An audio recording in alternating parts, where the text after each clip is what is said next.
Bueno, voy a ir dando un par de minutos más y si no, pues comienzo la grabación, ¿vale?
Bueno, pues vamos a ir comenzando.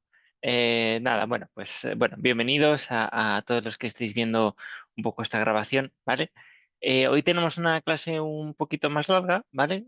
Como ya habíamos comentado el otro día, bueno, el objetivo un poco de la clase de hoy es hacer un poco sesión de preparación del examen, ¿vale? De hecho, bueno, me sorprende un poco, bueno, pues la poca afluencia un poco de gente un poco para la preparación del examen, ¿no? Pero bueno, es verdad eh, que no sé si es también a lo mejor porque en la programación yo no la veo explícitamente eh, como la preparación del examen, un poco por lo que veo aquí en la programación semanal, pero es verdad que en la clase en directo pues sí que aparece con ese título, ¿no? Entonces, bueno, pues, pues es lo que vamos a tener. De todas maneras, no hay mucho problema porque en cualquier caso, bueno, pues eh, siempre básicamente pues podemos ver la grabación, así que no os preocupéis por nada en ese sentido, ¿vale? Entonces, bueno, pues un poco el objetivo de hoy pues va a ser simplemente pues un poco repasar puntos importantes que pueden caer en el examen, ¿vale? Para que estéis un poco tranquilos de un poco lo que se espera y bueno, pues continuamos un poco con el tema que estábamos viendo el otro día, ¿vale? El tema 9, ese es un poco el objetivo. Así el próximo día pues podemos resolver un poco dudas y corregimos también la actividad 2 que vais a tener que entregar pues en esta semana. ¿Vale? Entonces, bueno, de hecho estoy aquí presentando la presentación, pero de hecho pues vamos a empezar un poco con esta parte de aquí, ¿no? Que es un poco lo que se espera un poco del examen, ¿vale? O sea, el examen, bueno, pues como en otras asignaturas habréis visto, ¿vale? Bueno, pues va a constar básicamente de unos mini casos, ¿vale? Normalmente serán unos tres pequeños ejercicios o preguntas que van a mezclar pues aspectos prácticos con también algún aspecto pues más teórico, ¿vale? O sea, la intención no es hacer algo que tengáis que memorizar 100%, ¿vale? Que tengáis que estudiaros pues en profundidad de memoria, por así decirlo, ¿vale? Sino que mostréis un poco pues el conocimiento general que habéis adquirido durante toda la materia, ¿vale? Entonces, bueno, pues es básicamente no debería ser difícil per se el examen, ¿vale? Es simplemente pues una culminación de todo lo que hemos estado haciendo pues a lo largo de las diferentes semanas, ¿vale? Entonces, como habéis hecho las prácticas, las actividades en general han salido bastante bien, ¿vale? Pues no os preocupéis mucho por eso, porque yo creo que el examen pues lo vais a poder hacer bien y perfectamente sin ningún tipo de problema, ¿vale? Un aspecto importante que siempre se dice em, y que no queda claro, ¿vale? O sea, no os pongáis nervioso por eso, porque ya os lo digo yo, también os lo he puesto en el foro, ¿vale? Y va a ser común generalmente a todas las asignaturas, ¿vale? O sea, que no os preocupéis en ese sentido, es qué podéis llevar o qué podéis usar y no usar de cara al examen, ¿vale? De cara al examen, las normas están claras, ¿vale? O sea, respecto al uso de Excel, no se puede utilizar, ¿vale? Ni presencialmente ni online. eh, entonces no vais a poder utilizar Excel. Sí que vais a poder utilizar calculadora, ya sea sencilla o científica, siempre y cuando no sea programable, ¿vale? O sea, la clave es que no sea programable, ¿vale? Para que no podáis, bueno, pues eh, memorizar, como quien dice ahí, las fórmulas y luego poder utilizarlas, ¿vale? Se supone que si es científica no tiene que ser programable, pero podéis utilizar calculadora, por supuesto, ¿vale? Y vais a contar, pues, si queréis tener hojas en borrador, pues no hay, por supuesto, ningún tipo de problema, ¿vale? Entonces, esas son las normas, en principio son bastante claras, así que, bueno, tenerlo en cuenta, pues, de cara a que, oye, cuando tengamos que hacer el examen, pues luego no nos llevemos sorpresas de que, oye, pues los vigilantes un poco, o el sistema que hay vigilando un poco detrás de los exámenes, pues no nos detecta algún tipo de anomalía y nos pueda llegar a suspender el examen por una cosa que en principio pues debería ser una tontería, ¿vale? O sea, fijaros o haced memoria un poco de todo lo que hemos ido haciendo a lo largo de todo el curso. Realmente no hemos necesitado expresamente, bueno, grandes cálculos, ¿vale? O sea, no es una asignatura que digamos que utilizamos grandes cálculos, ¿vale? Hola Cristina, ¿qué tal? Buenas tardes. Me has pillado un poco como el otro día, exactamente igual, hablando yo solo a la pantalla. Así que nada, bienvenida. Vale, acaba de comenzar de todas maneras.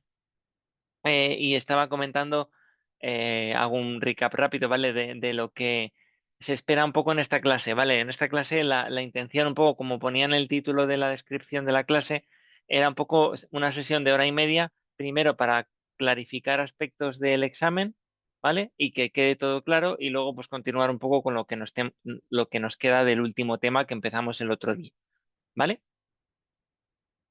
Así que nada, no sé si tienes alguna duda, Cristina, respecto a algo que vimos en la clase anterior, ¿vale? Si, vale, está todo bien, pues genial, ¿vale?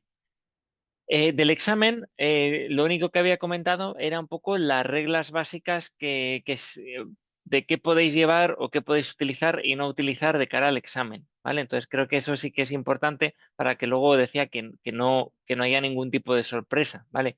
Y que no utilicemos cosas pues que luego no nos dejan y nos llevemos una sorpresa porque a lo mejor sin quererlo o sin darnos cuenta pues nos han suspendido el examen, ¿vale?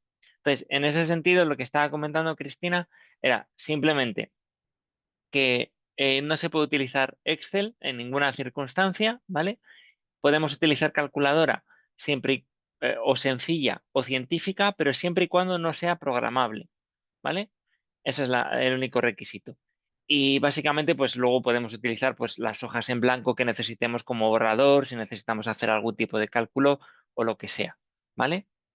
Y es justo ahí donde has entrado, que estaba diciendo que realmente si hacemos un poco vista atrás de lo que hemos ido haciendo a lo largo de la asignatura, nos hemos centrado en hacer cosas muy sencillas desde un punto de vista práctico, ¿vale? Pero sin necesidades o complejidades excesivas en cuanto a cálculos, ¿vale? Entonces, por eso, pues en esta asignatura, oye, si nos dejan calculadora, pues yo creo que es suficiente. Tampoco necesitamos que sea necesariamente programable, ¿vale? O sea, porque bueno, pues es poca materia de memorización lo que tenemos que hacer en la práctica, ¿vale? Luego, el examen, como ahora iremos viendo un poco a poco, ¿vale? O sea, no debería ser excesivamente complicado para vosotros, sobre todo pues al quien ha seguido más activamente la actividad, ¿vale? La asignatura, quiero decir, porque básicamente pues es una combinación pues de teoría, de práctica, ¿vale? Y si os fijáis en la práctica que hemos ido haciendo a lo largo de la asignatura, pues bueno, son 9 temas, ¿vale? El último tema, por ejemplo, que es el que estamos dando, pues no tiene aplicación práctica, entonces nos va quitando como temas o cosas relevantes que tenga mucha injundia, ¿no? Como de cara al examen. Entonces ahora profundizamos, ¿vale? Para que os quedéis tranquilos, pero vamos, yo no tendría mucha preocupación de cara al examen si más o menos hemos seguido la asignatura correctamente, ¿vale? Ese es un poco mi mensaje de tranquilidad, ¿vale? También, bueno, pues es hoy la clase para eso. Aprovechad esta semana y la que viene, pues para preguntar todo lo que necesitéis y si algo no queda claro, si hay que refrescar algún concepto que no entendamos, pues siempre estamos a tiempo, ¿vale? Vale, mira, justo se está conectando José Antonio también. Buenas tardes, José Antonio, ¿qué tal estás?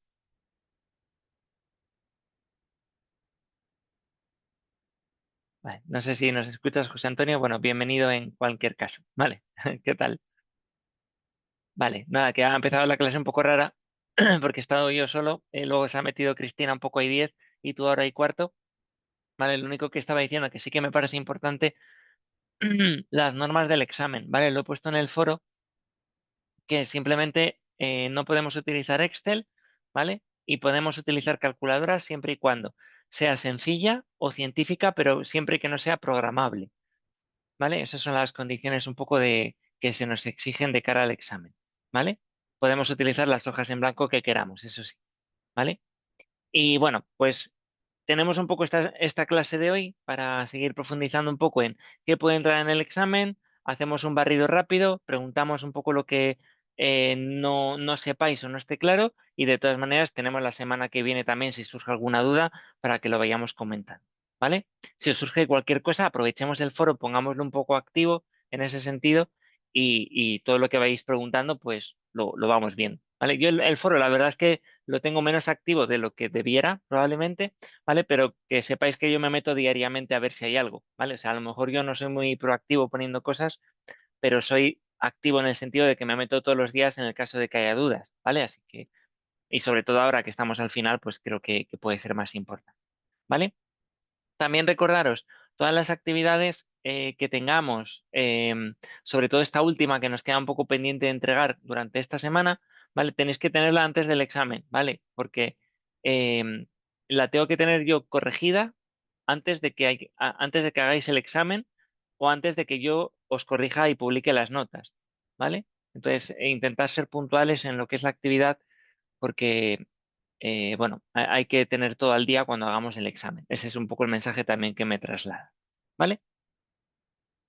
Y bueno, pues dicho esto, pues si queréis, pues empezamos un poco con lo que es el examen. ¿Vale? Tengo aquí, he preparado un pequeño fichero de Excel, ¿vale? Que luego os voy a subir en cuanto acabe la clase, ¿vale? Os lo subo en archivos como siempre. Y bueno, y lo puedo subir también en el foro de examen, ¿vale? Para que la gente que anda un poco perdida, pues lo podamos encontrar en dos sitios diferentes. ¿Vale? He tratado de poner cuáles son los potenciales mini casos o preguntas que podrían caer dentro del examen, ¿vale? O que dan una idea muy, muy buena de lo que realmente pues, puede ser la asignatura de cara al examen, ¿vale? Pues recordar que hemos visto 9 temas, ¿vale? De los 9 temas, el otro día se lo comentaba a Cristina, no sé, José Antonio, si has tenido tiempo de verte la clase anterior, porque la verdad que han sido muy pegadas, porque fue el jueves, ¿vale? Lo que le comentaba era que el tema 9 como siempre, yo sé que siempre llegamos muy apurados, como es el caso, ¿vale?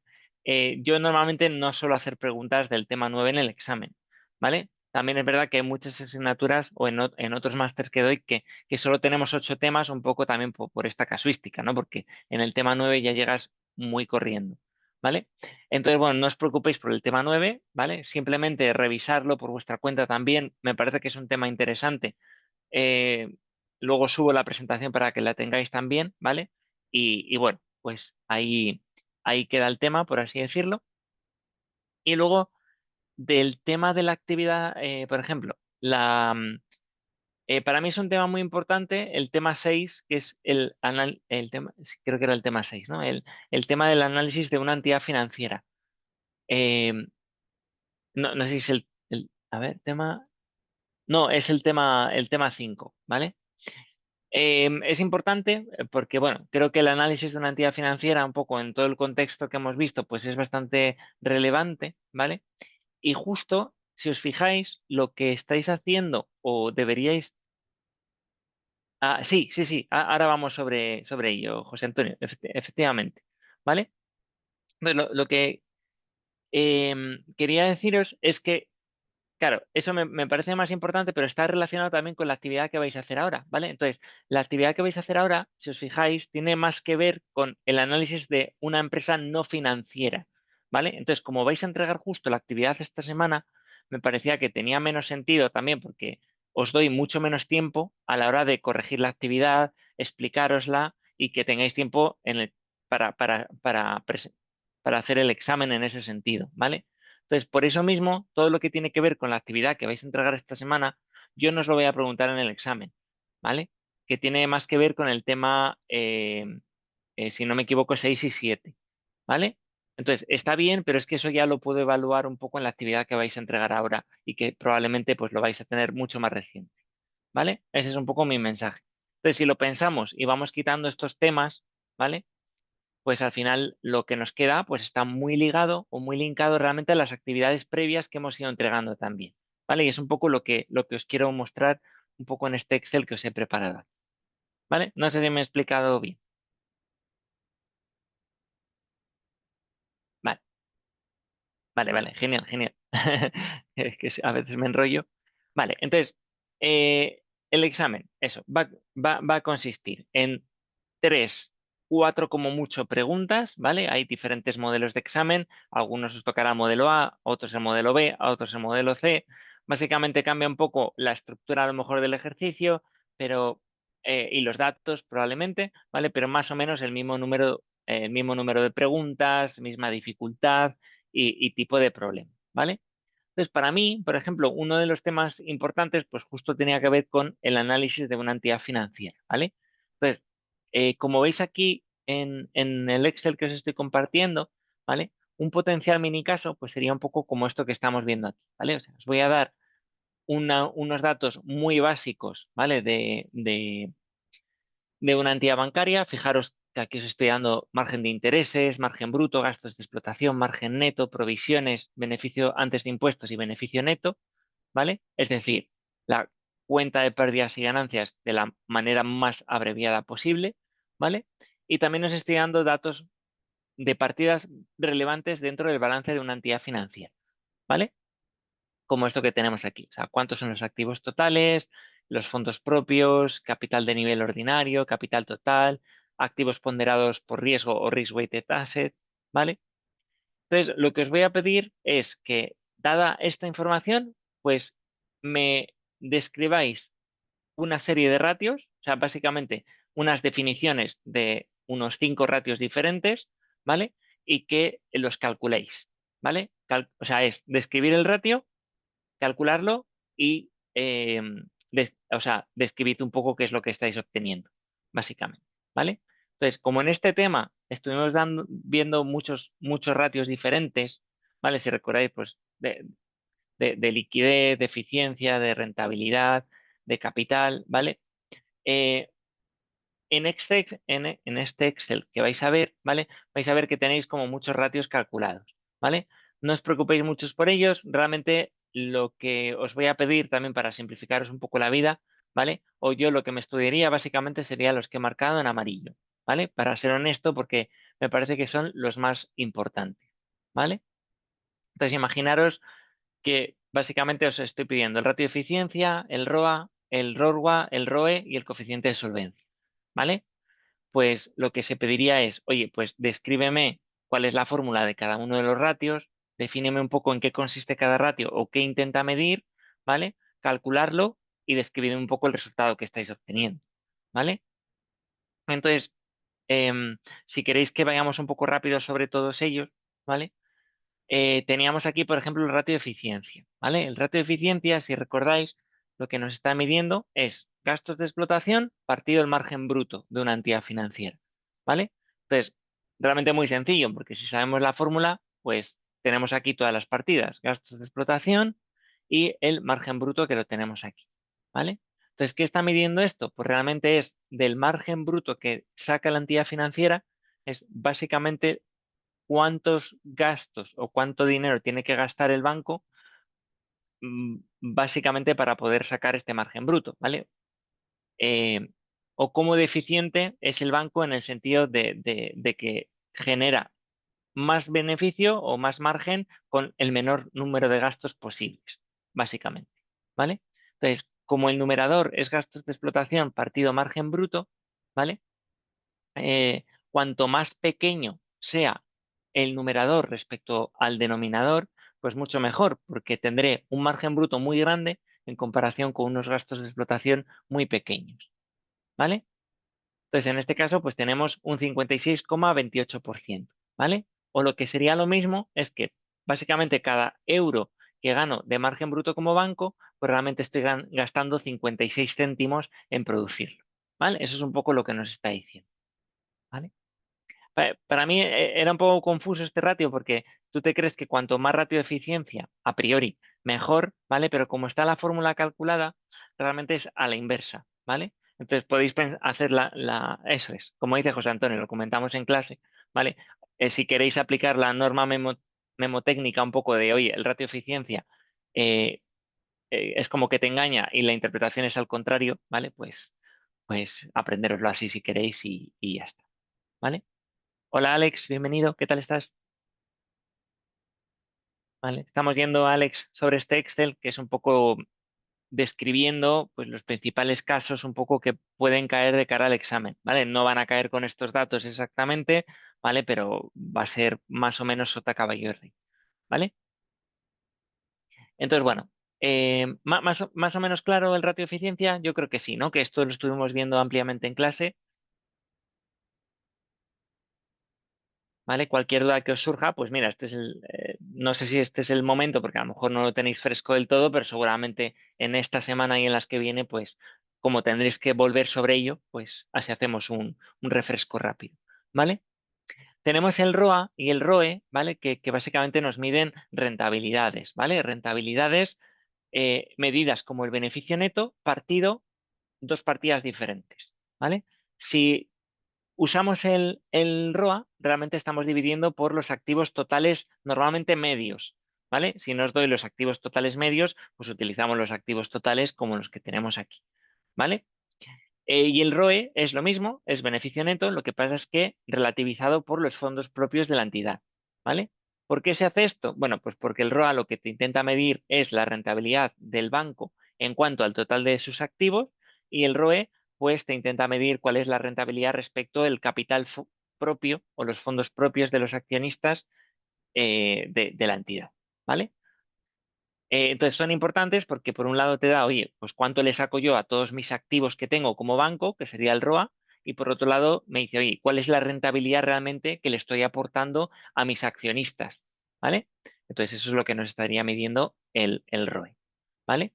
Normalmente lo que es común es que el ROA pues siempre sea más bajito que el ROE, ¿vale? Los accionistas de alguna manera pues siempre te van a exigir mucho más o en otras palabras, los fondos propios de una entidad bancaria pues siempre son más costosos que, que en general el resto de financiación, ¿no? Que aquí estamos mezclando pues todo, es como el promedio de todos los activos que tengo, no incluidos pues, eh, bueno, aquí estaríamos incluyendo todo, ¿no? Activos totales, fondos propios, deuda, ¿vale? Por eso siempre suele ser más bajo. Entonces, bueno, pues eso es un poco lo que tenemos, ¿vale? Aquí, si queréis, si recordáis que el ROA y el ROE se podían descomponer en una combinación de dos ratios diferentes, ¿vale? Que básicamente son márgenes por rotaciones, ¿vale? O margen por apalancamiento, ¿vale? En el caso del ROE, ¿vale? Si os acordáis, si queréis mencionarlo, si queréis explayaros en eso, pues oye, por mí, pues muy bien porque, oye, implica que habéis entendido en profundidad pues todo lo que estamos haciendo, ¿vale? Si no os acordáis exactamente de la descomposición, bueno, pues tampoco es un problema, ¿vale? Vale, el RORWA, que lo tengo aquí separado, ¿vale? Es realmente lo mismo, beneficio, puede ser beneficio neto o beneficio después de impuestos, ¿vale? Esto tampoco es mucho problema, ¿vale? Aquí sí que es verdad que se suele utilizar más el beneficio después de impuestos, pero vamos, tampoco me voy a poner muy sibarita si decís beneficio neto también, ¿vale? Partido de los activos ponderados por riesgo, ¿vale? Que representa una diferencia respecto al ROA que utiliza los activos totales, ¿vale? ¿Por qué es importante esta métrica, el RORWA? Por lo que te mide realmente es el retorno, ¿vale? Return on Risk-Weighted Assets, ¿vale? O sea, la propia palabra en inglés te está diciendo lo que significa, ¿vale? Es rentabilidad sobre Risk-Weighted Asset o activos ponderados por riesgo, que lo tenemos aquí, ¿vale? Entonces, esto lo que hace realmente es relativizarnos la rentabilidad que está teniendo el banco, pero no simplemente por los activos totales medios, ¿vale?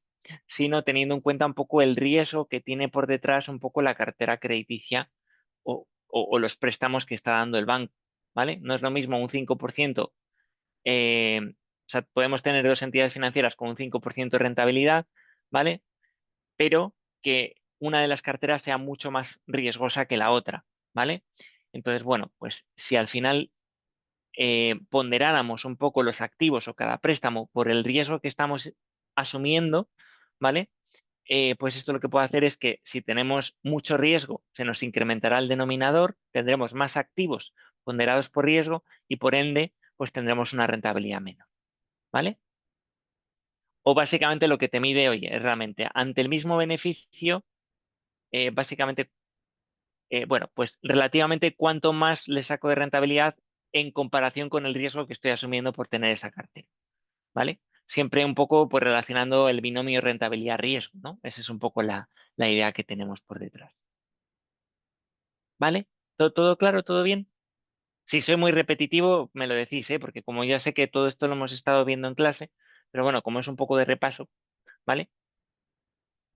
Pues bueno, también hacemos un pequeño recap, ¿vale? Y aquí tenemos el coeficiente de solvencia, ¿vale? Pues el coeficiente de solvencia, pues muy importante respecto sobre todo los acuerdos de Basilea III, Basilea IV, ¿vale? Pues lo que tratan de ver es básicamente cuál es la proporción de capital que tenemos, de fondos propios, ¿vale? Normalmente lo que llamamos aquí capital total, partido los activos ponderados por riesgo, ¿vale? Y generalmente, bueno, pues hay unos mínimos regulatorios que tenemos que cumplir, ¿vale? Siempre está la norma del 8% clásica, ¿no? Que suele utilizarse, ¿vale? Cada vez es más exigente y es verdad que el 8% hay que cumplirlo, pero luego bueno, pues la regulación te está siendo muy exigente y un 8% pues no es suficiente, ¿no? En este caso, tenemos un coeficiente de solvencia del 15,02%. Bueno, pues parece que el banco pues es solvente y a priori pues parece cumplir con creces, ¿no? Ese requisito tan mínimo que es el 8% de solvencia que tiene que tener una entidad financiera, ¿vale? Como veis, luego tenéis más ratios, ¿vale? Para mí los principales son, Alex, sobre todo, que no estabas cuando lo he dicho, son los que están en amarillo, ¿vale? Porque aquí eso, o sea, os voy a pedir un poco que los defináis y básicamente que los calculéis e interpretéis. Vale.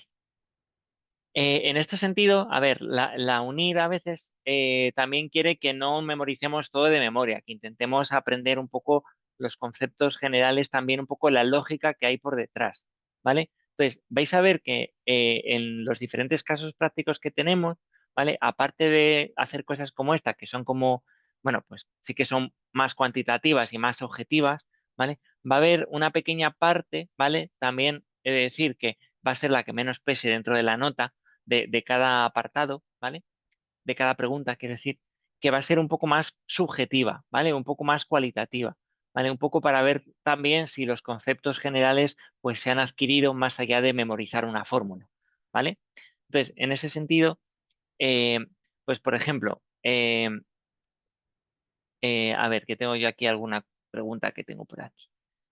Vale, o sea, imaginaros que estamos en una situación en la que tenemos tasas de inflación en torno al 4 al 5%, ¿vale? Pues lo que os podría preguntar es, oye, ¿cómo crees que una tasa de inflación del 4 el 5%, ¿vale?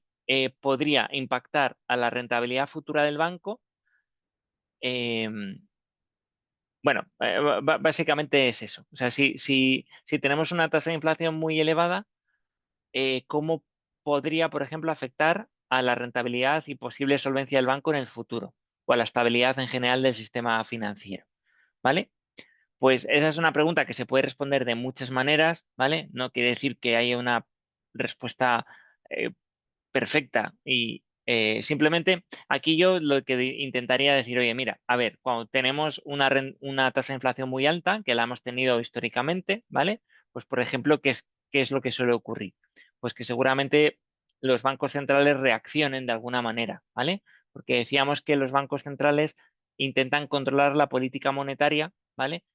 Y intentarán hacer algo para frenar la tasa de inflación excesivamente elevada, ¿vale? Entonces, lo que harán, que es lo que han venido haciendo durante los últimos años, ¿vale? Es incrementar probablemente los tipos de interés, ¿vale? Si se incrementan los tipos de interés, ¿qué suele ocurrir?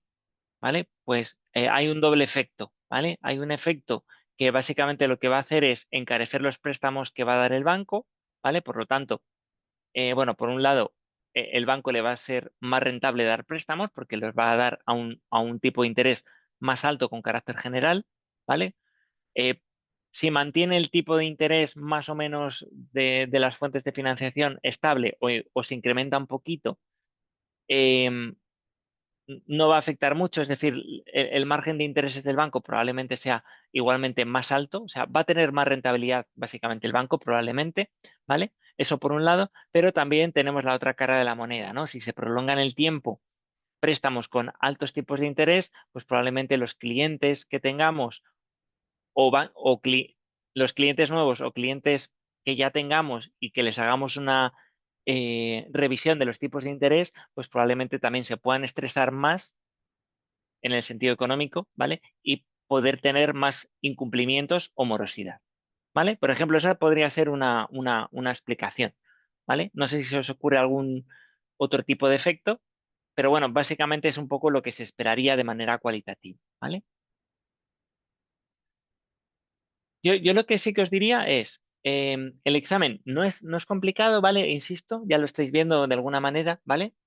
Eh, Independientemente de que hay algunas preguntas que sepáis y otras que no, imaginaros esta que decís, oye, pues mira, me coges frío en este momento y no sé ni qué contestarte, ¿vale? Intentad contestarlo, intentad pensarlo, o sea, no os preocupéis mucho por, em, o sea, no os dé miedo a fallar, es preferible que, que tratéis un poco de tener más tiempo, que vais a tener tiempo de sobra en contestar todo, porque si luego os quedáis, imaginaos que os quedáis con un 4,5, un 4,7, ¿vale? Que no suele ser el caso, pero imaginaos que se da esa situación. Es más fácil que me deis herramientas como tener una pregunta subjetiva de la que pueda tirar y de la que pueda a lo mejor decir, oye, pues mira, esto es subjetivo, lo has intentado contestar, podrá estar mejor o peor. Si tienes un 4,7 puedo jugar y ponerte un 5, ¿vale? ¿Por qué? Porque tienes una pregunta, todas las preguntas contestadas, ¿vale? Si solo contestáis lo objetivo y os sale mal por lo que sea, ¿vale? Si os quedáis en un 4,7 y no hay ninguna pregunta más resuelta, pues yo no puedo tener herramientas para probaros. ¿Entendéis el punto? ¿Vale? Entonces yo lo que diría es, oye, contestad todo, que seguramente no vais a hacer a decir ninguna tontería, ¿vale? Y si decís alguna tontería, pues bueno, pues ¿qué se le va a hacer? ¿Vale? Pues no os lo puntúo y ya está, ¿vale? Pero bueno, este es el primer mini caso, ¿vale? ¿Qué más mini casos tenemos? Vale, a ver, em, si recordáis, una de las primeras actividades que hicimos fue un poco describir los diferentes sistemas de amortización que había en los diferentes préstamos, ¿vale? Recordad que estuvimos viendo aquí pues los métodos de amortización francés, el italiano y el americano, básicamente, ¿vale?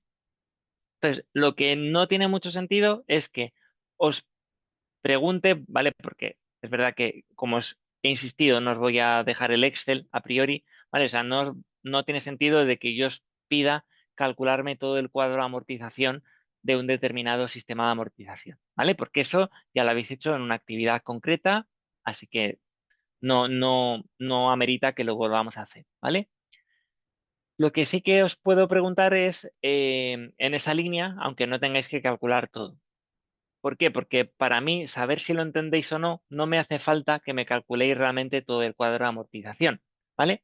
Por ejemplo, lo que os puedo decir es, oye, ¿en qué consiste el sistema de amortización francés, por ejemplo? ¿Vale? Entonces ahí, bueno, pues es una pregunta más teórica que podéis contestar pues mejor o peor, pero aparentemente es teórico, ¿vale? Y para ver si realmente lo habéis entendido bien o cuáles son las características fundamentales, ¿vale? Lo que os voy a pedir es que calculéis básicamente cuál es la primera cuota, ¿vale? Desglosada por el principal y los intereses, ¿vale? ¿Por qué? Porque para mí, simplemente con el hecho de tener la primera cuota, ya sea mensual, ya sea anual, ¿vale? O sea, como os la pida realmente no importa, ¿vale? Pero la primera cuota ya te está diciendo con la explicación realmente si lo entendéis o no, ¿vale? ¿Por qué? Porque, por ejemplo, tenemos el sistema americano, que si recordáis, En el sistema americano, ¿cuál era la principal característica? Pues que básicamente solo pagabas intereses hasta la última cuota que pagabas intereses más principal, ¿vale? Bueno, pues si vosotros me calculáis la primera cuota y me decís, oye, es que al final solo voy amortizando lo que es el interés, y en este caso son 200 euros, ¿vale? Pues yo ya sé que habéis entendido el concepto, ¿vale? Porque es básicamente eso, ¿vale? Sí, claro, si me decís la descripción, pero luego me dais una cuota como el método francés, pues ahí hay algo raro, ¿vale? No sé si queda claro, ¿vale? Eh, vale, déjame, estoy revisando un segundo a ver si me he dejado alguna pregunta respecto a esto, pero yo creo que tampoco hay eh, mucho más, ¿no? Por ejemplo, o sea, pueden caer preguntas relacionadas con esto, pues por ejemplo, oye, normalmente, em, ¿cuándo pagas más intereses en el sistema de amortización francés? ¿Se pagan más intereses al principio o al final de la vida de un préstamo? Después, esa pregunta pues, podría ser una pregunta más de tipo cualitativo, ¿no? Que os podría hacer, ¿vale? Ahí yo creo que simplemente es decir, oye, pues el sistema de amortización francés, una de las características fundamentales es que pagas más intereses al principio que al final, ¿vale? Simplemente, pues porque tienes más saldo vivo sobre el que pagar intereses al principio, ¿vale? Es simplemente eso.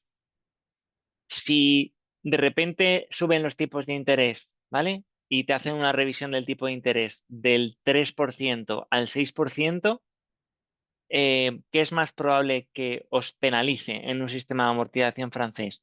¿Cuando estáis al principio del préstamo o cuando estáis más al final?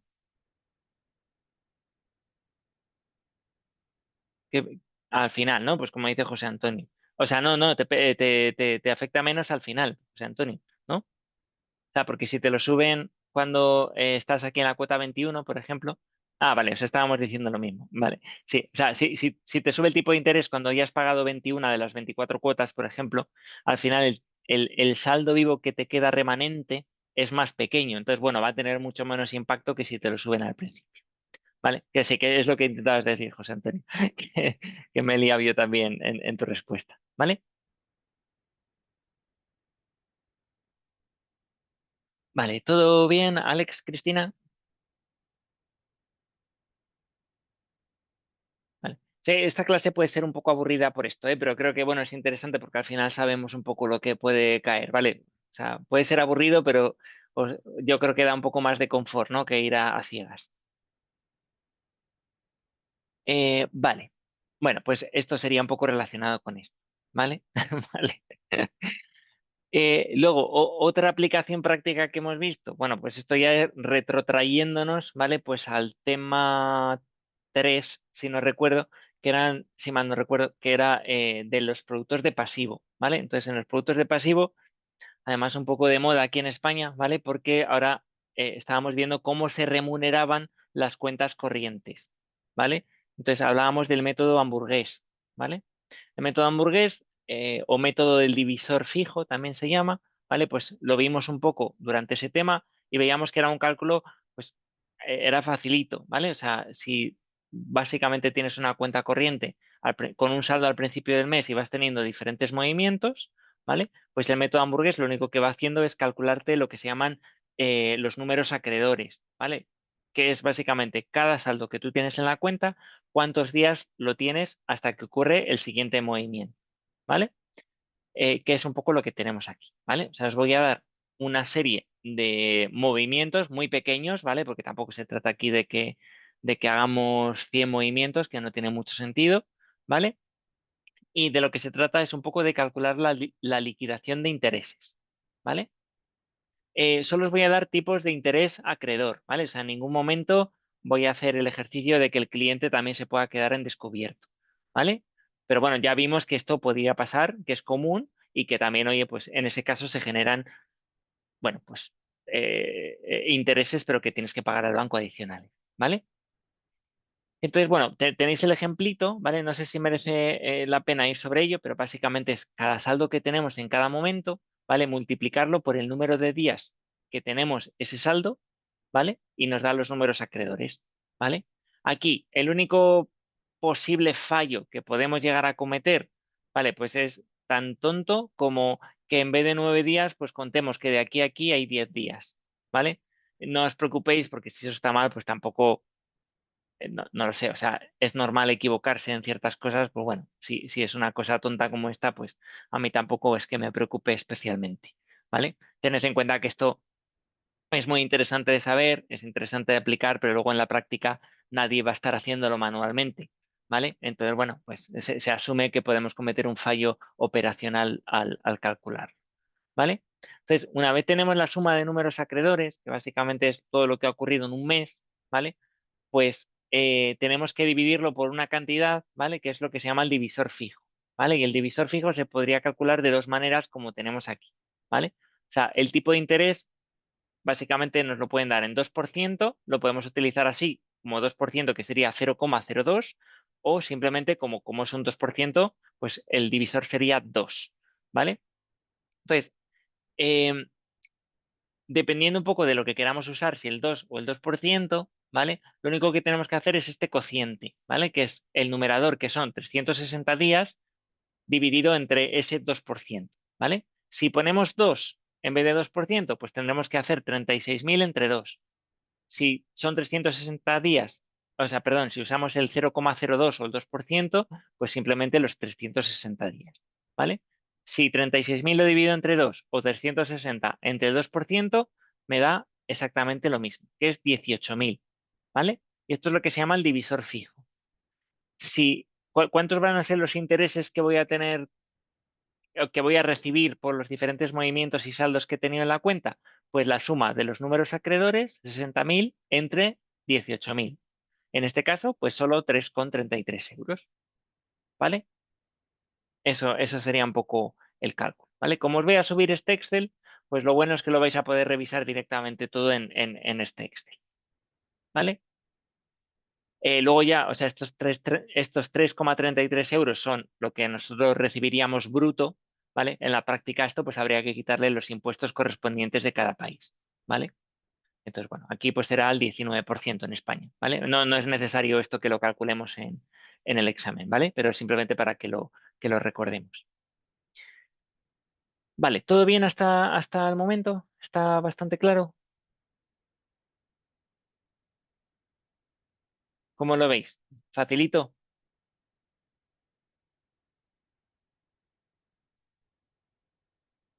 Vale, vale. Sí, o sea, al final, si es que para una persona que ha seguido la asignatura, que habéis hecho las actividades, pues bueno, pues al final es simplemente una recopilación de todo lo que hemos ido haciendo, ¿vale? Tampoco, o sea, el objetivo aquí, pues no es que me ponga a inventarme preguntas que sean extremadamente complicadas para complicaros la vida. Me parece que eso pues tampoco tiene sentido, ¿vale? Vale. Y luego el mini caso 4, bueno, he puesto mini caso 4, ¿vale? Realmente no es tanto un mini caso, sino algunas, siempre me gusta poner como una pregunta que vale un poco menos, pero que es más puramente cualitativa, ¿vale? O sea, por ejemplo, bueno, pues hemos visto mini caso 1, 2 y 3, que son más palpables, ¿no? Más de usar a lo mejor una pequeña calculadora, ¿vale? Pero es verdad que creo que hemos visto cosas que son interesantes y que a lo mejor pues conviene potencialmente preguntar, ¿vale? Entonces, de todo lo que hemos visto, ¿vale? Desde mi punto de vista nos podríamos centrar en estas cosas que tenemos aquí, ¿vale? O sea, yo creo que si nos aprendemos bien esta parte del temario, pues ya está, tampoco lo tenemos prácticamente hecho, ¿vale? Eh, por ejemplo, yo creo que el tema de productos de activo, que si mal no recuerdo era el tema 4, ¿vale? Yo creo que ese es importante que le demos una vuelta, ¿vale? Porque ahí estuvimos viendo pues algunas cosas que eran interesantes y que podemos pues llegar a preguntar en el examen, ¿vale? Por ejemplo, pues vimos qué es el factoring, ¿vale? ¿Qué características, qué tipos había de factoring? ¿Con recurso, sin recurso? ¿Qué características tenía? ¿Vale? ¿Cuál era la ventaja? Eh, Estuvimos viendo el factoring, estuvimos viendo también el confirming, que estaba muy relacionada también con el factoring, ¿vale? Entonces, yo repasaría pues bien esos conceptos de factoring y de confirming, ¿vale? También estuvimos indagando un poco sobre los conceptos de leasing y de renting, ¿vale? Pues también se podrían preguntar, oye, pues, ¿en qué consiste el leasing? ¿En qué consiste el renting? ¿Vale? A lo mejor, fijaros, en el leasing y en el renting, a lo mejor se puede preguntar de una manera que no sea directamente, oye, defíneme qué es un leasing y un renting, ¿vale? A lo mejor os puede decir, oye, mira, soy un...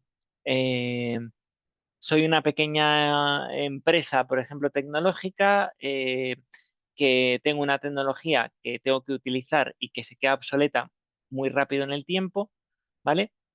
¿Qué me interesaría más? ¿A intentar hacer un contrato de leasing o un contrato de renting? ¿Vale? Pues a lo mejor pues podemos definir, aprovechando esa pregunta, pues qué es el leasing y el renting, y ya decir, oye, pues a lo mejor si tienes un producto que se queda obsoleto muy, muy rápido, ¿vale? ¿Para qué vas a intentar hacer un contrato de leasing? A lo mejor fiscalmente te sale rentable, ¿vale? Pero es verdad que luego te vas a quedar con un producto, una tecnología que a los 2 años a lo mejor ya está obsoleta de nuevo, ¿vale? Entonces a lo mejor lo que te interesa es firmar un contrato de renting directamente para estar siempre al corriente en la última tecnología y ser más productivo, ¿no? Ese tipo de cuestiones pues se puede preguntar, ¿vale? ¿Veis un poco el link de esas preguntas un poco más de pensar, como quien dice, ¿vale? Pero que las podemos relacionar directamente con la teoría muy de manera directa, ¿vale? Vale.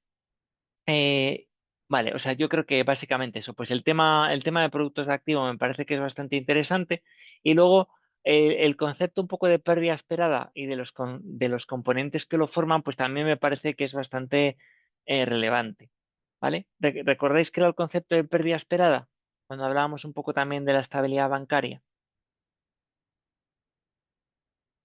¿Vale? Pues sería un poco definir qué es la pérdida esperada de un banco, ¿vale? ¿Qué componentes lo forman? Que básicamente pues eran, si recordáis, la probabilidad de incumplimiento de un cliente, la exposición en el momento del default o EAD y la LGD, que puede ser o severidad o pérdida en el momento del incumplimiento o los given default, un poco dependiendo de cómo lo queramos decir, ¿no? Pero son conceptos intercambiables, ¿vale?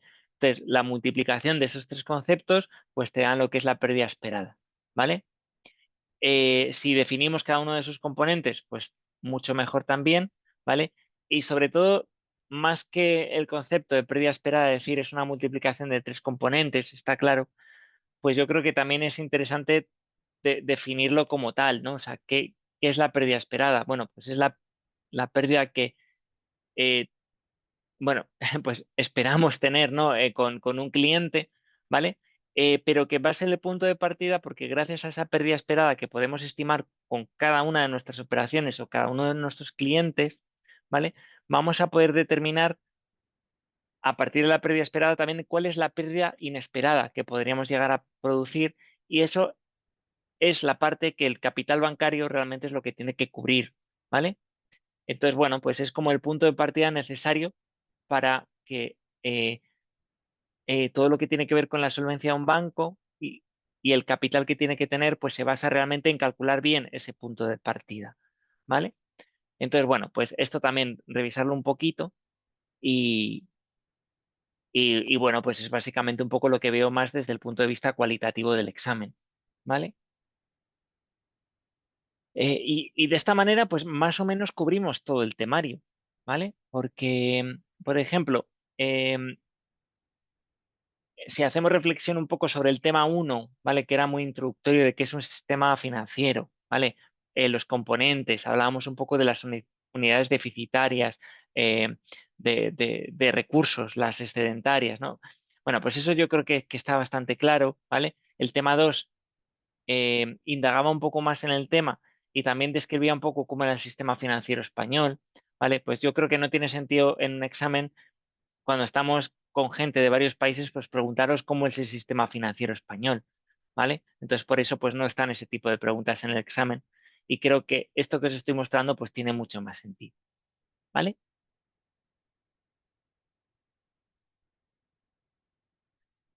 Bueno, pues básicamente, ¿vale? Entonces, esto es un poco el examen a grosso modo, ¿vale? Entonces, os debería servir para quitaros cualquier tipo de estrés de cara al examen, ¿vale? Yo creo que habéis trabajado muy bien durante todo el curso, además general, o sea, en general, porque yo creo que el 96 o 99% de vosotros habéis entregado todas las prácticas, las notas son muy buenas. Bueno, queda una de entregar, pero previsiblemente seguiréis en la misma línea, ¿vale? Entonces, bueno, pues ir tranquilos y ya está, ¿vale? Yo con que os haya servido la asignatura y hayáis aprendido, pues es de lo que se trata, no más que de la nota o el número que saque. Vale, pues no sé, ¿tenéis alguna cuestión, alguna inquietud en este sentido?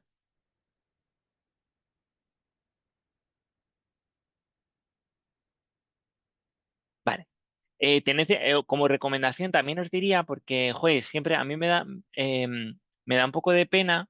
Ahora te contesto, Cristina, ¿vale?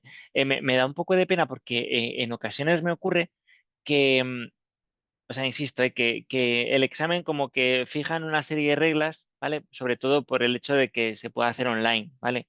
Entonces, haced indicaciones, o sea, haced caso un poco a lo que podéis utilizar, que es lo que os he dicho al principio de clase, ¿vale? Y también tened en cuenta un poco, si lo estáis haciendo desde casa, lo de cómo tenéis que tener la cámara, que esté, o sea, que esté frontal, que no esté de lado, ¿vale? Todas esas cosas que os van diciendo, tenedlo en cuenta, porque luego es una pena que trabajemos bien durante todo el año y me he encontrado algún caso que te sale examen suspenso porque el alumno no tenía encendida la cámara. Y dices, joder, pero ¿cómo es posible? ¿Sabes? Que además es una pena porque da igual la nota que yo pongo que la machacan directamente con un suspenso, ¿vale? Entonces tened un poco de cuidado con eso, ¿vale? Cristina, no hay preguntas tipo test en el examen, ¿vale?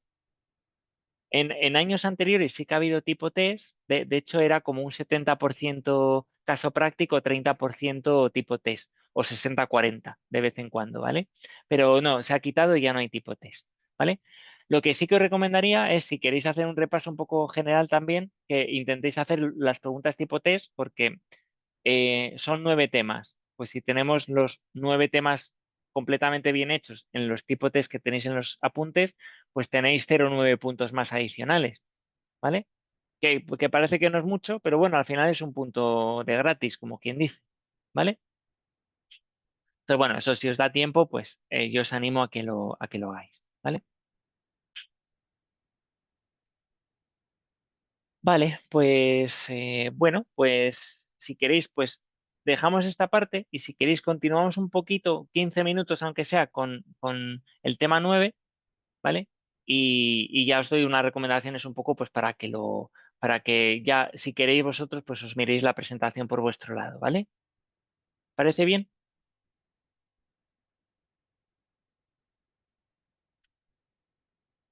Vale, vale, perfecto. Bueno, pues el otro día empecé con Cristina un poco el tema, ¿vale? Bueno, fue la única que puedo asistir, es verdad que era un poquito más tarde de lo normal, ¿vale? Y habíamos empezado un poco el tema de la transformación digital en la banca, ¿vale? Y bueno, pues en este sentido, pues simplemente hacía unas alusiones, ¿vale? De que decir que la banca, para bien o para mal, ¿vale? Pues es un sector que siempre ha estado muy ligada a la digitalización, o sea, es algo que nunca le ha pillado por sorpresa, ¿vale? Y siempre ha tenido que estar actualizado en temas de digitalización, ¿vale? ¿Por qué? Pues porque estábamos en el sector servicios, siempre se ha requerido tener información en tiempo real, porque si sacas dinero, pues tienes que ver el movimiento efectivamente para no poder hacer más reintegros de los debidos en otro cajero, por ejemplo. Em, Temas de ciberseguridad siempre ha tenido que haber y siempre son importantes. Y un tema importante también es que la banca pues siempre ha contado con recursos de alguna manera excedentarios, por así decirlo, genera mucho flujo de dinero para poder llevar a cabo ese tipo de tecnologías. ¿Vale? Entonces, bueno, pues yo creo que es algo muy inherente a las entidades financieras. Es verdad que durante estos últimos años, yo diría que sobre todo 5 años, ¿vale? Nos estamos moviendo a otra velocidad diferente, ¿vale? Lo comentaba el otro día con Cristina, ¿vale? Que si antes la digitalización era un fenómeno que te permitía más que nada diferenciarte de tus competidores, pero competidores en el sentido sobre todo de otros bancos, ¿vale? Ahora más que diferenciador es más que nada una necesidad, o sea, es una condición suficiente, necesaria, pero no suficiente, ¿vale? Entonces, básicamente te quedas atrás si no eres digital, ¿vale? Porque tienes muchos más jugadores con los que tienes que competir, ¿vale? Ya no son solo bancos, sino son, o sea, antes eran bancos y bancos locales o nacionales, luego fueron bancos nacionales barra comunitarios, ¿vale? De la Unión Europea, por ejemplo, aquí en España, y luego ya fueron bancos de cualquier mundo que podían operar y ofrecer los mismos productos en tu propio país, ¿vale? O digitalmente. Ahora eso se ha ampliado y además hay muchos más jugadores, ya no son solo bancos o entidades financieras, sino que son, bueno, pues otras fintech, o otras compañías que se dedican prácticamente pues, a hacer lo mismo sin ser necesariamente banco, ¿vale? Y aquí, pues, os comentaba, o sea, ya no es que pensemos en bancos como Revolut, N26, ¿vale? Que son como neobancos en el sentido propio de la palabra, ¿vale? Sino que lo que os comentaba, o sea, un supermercado que emite una tarjeta de crédito o te financia las compras, realmente está haciendo un producto bancario, por lo tanto te está quitando cuota de mercado a ti como entidad financiera, ¿vale? Entonces, eso pues está haciendo que los bancos pues sean mucho más activos en ofrecer otro tipo de productos, en digitalizarse, en crecer también de manera más agresiva y, y, bueno, pues en invertir mucho más que antes también en tecnología, ¿vale? Básicamente. Eso es un poco lo que yo creo que es más importante, ¿vale? Entonces, aquí la banca, yo creo que está siguiendo tres estrategias diferentes o una combinación un poco de todo, ¿vale? Primero, hay bancos que intentan potenciar mucho la banca digital para no perder clientes, es decir, es bueno, pues yo sé que soy un buen banco, soy un banco grande, que los clientes confían en mí, pero es verdad que los clientes van a confiar en mí en la medida también que yo les proporcione un servicio que sientan que es de calidad. Si otros, o sea, si yo necesito o consulto ya mucho más digitalmente mis cuentas, ¿vale? Y mi banco, por muy bueno que sea, no me ofrece una buena aplicación para hacer eso, pues lo siento, pero a lo mejor no eres mi banco, ¿no? En ese sentido.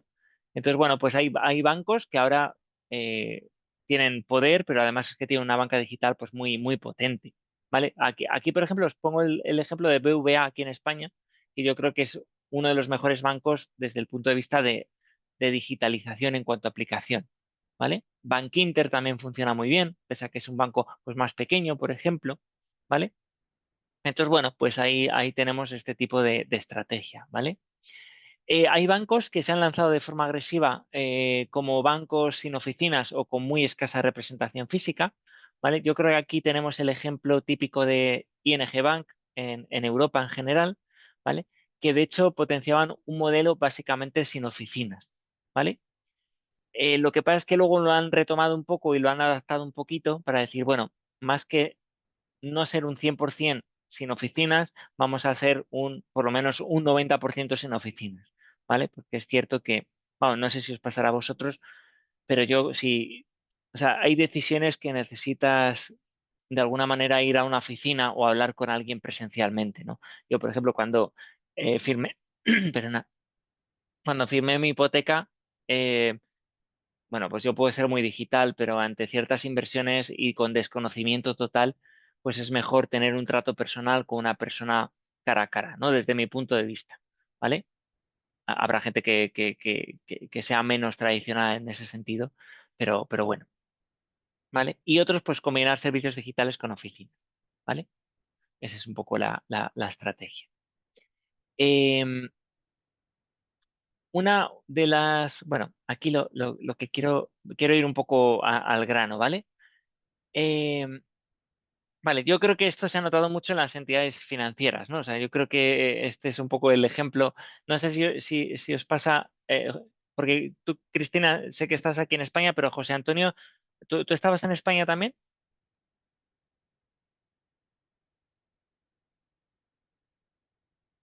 No lo recuerdo. Ah, en Murcia, vale. Pues, o sea, yo creo que nosotros aquí en España, pues sí que hemos tenido esta transformación, claro, del típico banco, un poco como este que vemos aquí a la izquierda, ¿no? Bueno, que es Banco Nacional de la Nación Argentina, pero ahora vas por la calle y ves, por ejemplo, las oficinas de CaixaBank, los Workcafé del Banco Santander, o sea, no tienen nada que ver a los bancos tradicionales, ¿no? Yo creo que eso es un cambio totalmente radical, ¿no? Entonces, bueno, pues es un concepto diferente, ¿vale? Un poco para adaptarse al tipo de clientes nuevos que va teniendo, ¿vale? Em, un mensaje que quiero tener respecto a las fintech, ¿vale? O sea, básicamente, que es vamos a ver un poco lo que es una fintech, ¿vale? Pero es verdad que tenemos muchas empresas que están ahora operando o haciendo servicios de intermediación bancaria, ¿vale? Que muchas de ellas probablemente no conozcamos, pero que hay muchísimas y la competencia ahora pues es brutal, ¿vale? Y aquí tenemos pues un poco un mapa mundial, ¿no? De diferentes, de las fintech más importantes, ¿vale? Y vemos que además la cantidad de servicios que ofrecen es totalmente diferente, ¿vale? Tenemos de préstamos tradicionales como haría un banco o personal finance, pero tenemos muchas empresas de pagos, de eh, banca más de inversión, bueno, o sea, tenemos de crowdfunding como vimos el otro día, tenemos estructuras financieras o bancarias también, o sea, te montan estructuras por detrás de pagos. Vale, o sea, el mundo fintech, pues no solo básicamente cubre lo que entenderíamos como un reemplazo total de lo que sería un banco, ¿no? O sea, no, hace muchas otras cosas y normalmente a los bancos también les es beneficioso que existan fintech, ¿vale? Que es un poco lo que vamos a ver ahora a continuación, ¿vale? Este es un poco el ejemplo aquí en España, ¿vale? Vale. Entonces, básicamente, ¿qué es una fintech? Bueno, pues básicamente lo que trata de definir es la combinación entre lo que son servicios financieros y tecnología, ¿vale? Y siempre se asocia, bueno, pues básicamente a nuevas empresas que surgen para ofrecer productos auxiliares o muy parecidos a los que harían la banca tradicional, pero con tecnologías un poco pues más innovadoras, por decirlo así, ¿vale? Que en este sentido, lo de innovador o no, también responde de alguna manera a una propia necesidad, ¿vale? Y aquí podemos ir, por ejemplo, al caso de una empresa que da préstamos al consumo, ¿vale?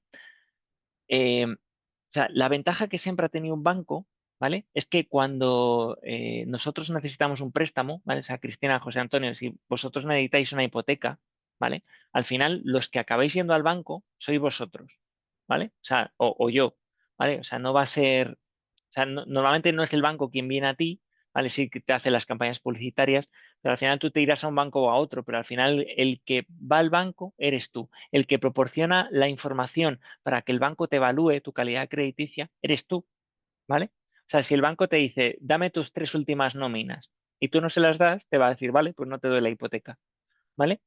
Entonces, la información para evaluarte, de alguna manera, siempre la han tenido, porque tú, el cliente siempre la proporciona o la tiene que proporcionar, ¿vale?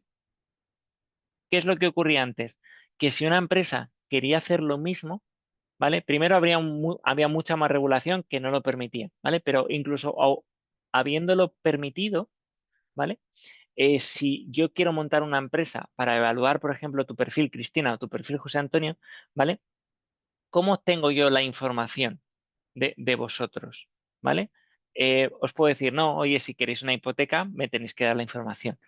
Y yo te diré, oye, es que yo de ti no me fío, Iván, para eso prefiero que me dé la hipoteca un gran banco, ¿vale? Porque además conozco más a los bancos porque la red de distribución que tiene un banco, pues no se va a asemejar a la que puedo tener yo como una pequeña startup que acaba de nacer, ¿vale? O sea, las posibilidades que tengo de escalar mi negocio son mucho más complicadas, ¿vale?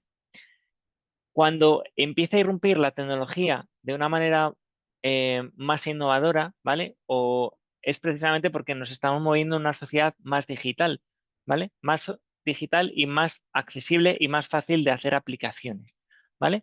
Entonces, lo que hacen muchas de estas fintech es aprovecharse de la tecnología para obtener información que un banco con carácter general tendría, pero tú no como fintech, ¿vale? Entonces, esto es muy interesante porque si yo, por ejemplo, soy una pequeña fintech, mira, soy Fintonic, por ejemplo. ¿Conocéis Fintonic aquí en España? Vale, José Antonio, tú no. No sé si Cristina lo conoce, pero Fintonic básicamente es una empresa que lo que hace es como una especie de agregador de, de cuentas de diferentes sitios. Entonces, tú lo que haces es te bajas la aplicación, ¿vale? Y, y le das acceso básicamente a las diferentes cuentas. Es como que tú tienes 5 cuentas en diferentes bancos y hace una especie de agregación bajo la misma aplicación. Entonces te va haciendo como una consolidación de todos los ingresos, todos los gastos que tienes y te hace como un análisis de estudio de en qué gastas tus cosas. ¿Vale? Eso es muy útil como cliente, ¿no? Porque dices, oye, mira, pues ya tengo el control unificado de todas mis cuentas, por así decirlo. Pero Fintonic lo que está haciendo es realmente como tiene la información sobre ti, ¿vale? Realmente lo que le estás dando es acceso a una información que es igualmente de valiosa o más que la que podría tener un banco, ¿vale? Porque tiene no solo las posiciones en un banco concreto, sino en todo. Entonces vas a ver en qué estás gastando, en qué bancos actúas, en cuánto dinero ingresas por la nómina, dónde te vas de vacaciones, por así decirlo, ¿vale? Entonces, esa información, si Fintonic quiere dar préstamos, pues puede hacerlo porque tiene la información. Vas a ver probablemente muy bien si tú, Cristina, o tú, José Antonio, vais a ser capaces de devolver el préstamo, ¿vale? Una información que tradicionalmente pues solo estaba disponible para los bancos, ¿vale? Y bueno, es de un poco de lo que se aprovechan las fintech, ¿vale? O sea, han sacado innovaciones de obtener información de manera muy útil para al final hacer un modelo de negocio, ¿vale? O sea, pensad, por ejemplo, si Google se pusiera a dar préstamos, ¿vale? Pues Google seguramente sepa más de nosotros que nosotros mismos, ¿vale? Pues probablemente pues lo pudiera hacer con bastante fiabilidad, ¿vale? Entonces, bueno, pues es un poco de dónde surge un poco el concepto de las fintech, ¿no? De alguna manera. Vale, esto es interesante, ¿eh? Porque a veces simplemente el hecho de tener la aplicación instalada en tu móvil, ¿vale? También sirve para dar cierta información. Por ejemplo, no sé si sabíais, por ejemplo, que Uber, ¿vale? La empresa de taxis, normalmente te carga más de precio cuando detecta que la batería de tu móvil es muy baja, ¿vale? ¿Por qué? Porque estás más apurado, probablemente tengas más presión para conseguir un taxi porque necesitas llegar a casa y no te queda batería, ¿vale? Entonces, sí, sí, sí. Entonces, bueno, pues es otro ejemplo del uso de la tecnología y de los datos que tú mismo estás proporcionando para hacer su modelo de negocio, ¿vale? Entonces, bueno, cuando hablamos de la primera fintech, ¿sabéis de qué fintech hablamos generalmente? ¿O se habla en el contexto un poco histórico, económico? ¿Cuál diríais que es la primera fintech históricamente de la que se habló de ella?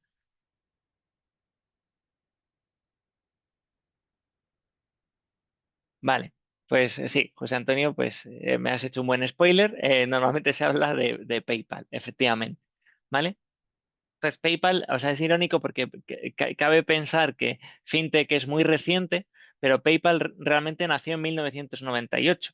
¿Vale? O sea que bueno, es interesante, es verdad que, claro, PayPal pues ha ido adaptando, ha ido creciendo, ha ido desarrollando su modelo de negocio pues a lo largo de todos los años y ahora sigue siendo pues una empresa pues súper puntera y de las líderes en el mercado de empresas de pagos, ¿no? Básicamente. Entonces, bueno, tenemos aquí, yo os lo recomiendo que veáis este pequeño vídeo. Son 11 minutos de vídeo de YouTube, ¿vale? Pero que describe muy bien un chico, ¿vale? Describe muy bien cuál es la historia de PayPal simplemente en 11 minutos, ¿vale? Entonces está bastante interesante. Yo me la he repasado hoy un poco simplemente para también tener la clase por si quería profundizar, pero es muy, muy interesante. De hecho, curiosamente, que es algo que me llamó mucho la atención al principio, uno de los socios de PayPal en el año 2000 eh, fue Elon Musk, ¿vale? Y de hecho, Elon en ese momento fusionó o unió PayPal con su empresa, que a que no adivináis cómo se llamaba en ese momento la empresa que tenía Elon. No sé si lo sabéis. No era Tesla, Tesla es más reciente, se llamaba X, ¿vale? Justo como el nuevo Twitter, ¿no? Que ha llamado el X, pues se llamaba X, ¿vale? Entonces, no, me llamó mucho la atención porque dije, joder, este hombre tenía el nombre en la cabeza desde el año 2000, ¿vale? Entonces, bueno, pues nada, que es interesante, ¿vale? La historia de PayPal como primera startup, ¿vale? Entonces, bueno, ya para finalizar, si queréis, y lo dejamos, el tema es, bueno, pero los bancos realmente, ¿cómo ven la, l- este proceso, ¿no? Esta lucha con las fintech, ¿vale? O sea, al final es un, o sea, es más amenaza, son competidores directos, pueden ser colaboradores, puede ser beneficioso para los bancos. Bueno, pues yo creo que aquí hay un poco de todo. O sea, por supuesto que las fintech, algunas de ellas, van a proporcionar una competencia muy directa a lo que son los bancos, ¿vale? Entonces, bueno, pues ahí los bancos pues tendrán que seguir desarrollándose, tendrán que seguir innovando y compitiendo como uno más, ¿vale? En el mercado, ¿vale? Pero es verdad que en muchas ocasiones, más que una amenaza en sí mismo, suponen en ocasiones una oportunidad de negocio adicional, ¿vale? Eh, porque esa innovación que tienen algunas fintech, ¿vale? De hecho, es algo de lo que los bancos pueden aprovecharse y pueden aprender de ello, ¿vale? Entonces, en muchas ocasiones lo que hacen los bancos, también por estar muy encapsulados en la regulación, es intentan hacer joint ventures, ¿vale? O colaboraciones o compras de diferentes fintech para colaborar con ellas, ¿vale? ¿Por qué? Porque están en un mercado que suele ser menos regulado, ¿vale? Les permite hacer cosas innovadoras, les permite aprender nuevas maneras de hacer negocio y de acceder también a mercados a los que a lo mejor les es más difícil acceder, ¿vale? Por ejemplo, BVA hizo una asociación con una empresa en Brasil que daba emprendimientos de microcréditos a zonas no bancarizadas, por ejemplo, mediante otro tipo de información, ¿vale? Pues eso solo era posible a través de esta colaboración con una startup, ¿vale? Pero también es beneficioso para las startups, ¿vale? Porque las startups es verdad que tienen un proceso innovador muy alto, pero no tienen cultura de riesgos como podría tener un banco que lleva haciendo eso toda su vida, ¿vale? Entonces, es verdad que tienes que ser innovador, pero tienes que tener un negocio que sea escalable y que no quiebre mañana, ¿vale? Entonces, en ese sentido, los bancos proporcionan un know-how, ¿vale? Que las fintech normalmente no tienen, ¿vale? O sea, en ese sentido es bastante beneficioso. Y en ese sentido, más competencia a veces a los bancos también les sienta mejor. En ese sentido de que no todas las fintech que surgen hacen lo mismo que los bancos, sino que lo que proporcionan a veces son servicios auxiliares de los cuales los bancos necesitan también, ¿vale? Por ejemplo, todos los servicios de pago de PayPal, las tarjetas de crédito como Visa, por ejemplo, esos servicios básicamente son monopolísticos, ¿vale? Porque hay muy pocas compañías, son muy potentes las que los hacen y con las que operan todos los bancos, ¿vale? Cuando empiezan a surgir fintech desarrollando nuevos sistemas de medios de pago más ágiles, más rápidos y más baratos, ¿vale? Al final lo que hace es también suponer un coste mucho menor para los bancos en su día a día, ¿vale? Imaginaros que las tarjetas de crédito ahora no las emite Visa, sino que las emite otra empresa, con la misma fiabilidad a la mitad de precio, ¿vale? Pues al final al banco le beneficia porque va a obtener un servicio que es mucho más barato que tradicionalmente el que venía haciendo, ¿vale? Entonces, bueno, por eso tengo un poco este gráfico de aquí, ¿vale? Que representa un poco realmente los principales productos y servicios fintech, ¿vale? Para que veáis, por ejemplo, que los servicios de crédito, depósito, captación de capital, realmente vienen a representar como un 18% de toda la tarta, ¿vale? Donde más se están centrando, sobre todo, es en los servicios de pago, compensaciones y liquidaciones, ¿vale? Entonces, bueno, pues esto para que veáis un poco eh, que cuando hablamos de fintech, pues no es solo competencia directa, ¿vale? Sino que también es muy beneficioso en otros aspectos, ¿vale? Eh, entonces, bueno, pues esto es un poco el tema, ¿eh? Porque luego es verdad que hablamos aquí pues, de conceptos como el APIs, diferentes fuentes un poco de negocio, que algunas de ellas vimos el otro día, como el crowdlending y el crowdfunding, ¿vale? Hablamos de cosas, bueno, pues como aplicaciones de asesoramiento y gestión patrimonial. Bueno, tenemos, mira, Fintonic que está aquí, ¿vale? O sea, yo sí que os recomendaría que aunque estemos al final de la asignatura y a lo mejor aunque este tema sea menos importante de cara al examen, ¿vale? Pues sí que le echéis un vistacillo a la presentación porque es bastante completa, ¿vale? Entonces, bueno, pues esto es un poco lo que os traía. ¿Tenéis alguna pregunta, alguna cuestión que queráis hacer?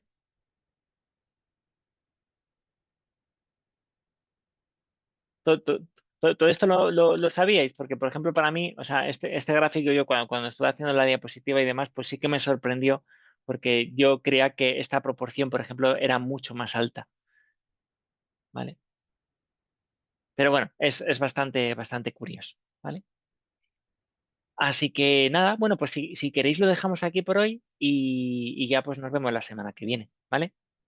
Que creo que de hecho todavía no me han mandado para programaros la clase, ¿vale? Me imagino que mañana tendremos ya la confirmación, ¿vale? Vale, pues mil gracias a vosotros como siempre por asistir y que tengáis buena semana. Venga, que el lunes ya lo peor lo hemos pasado. Venga, hasta luego, gracias.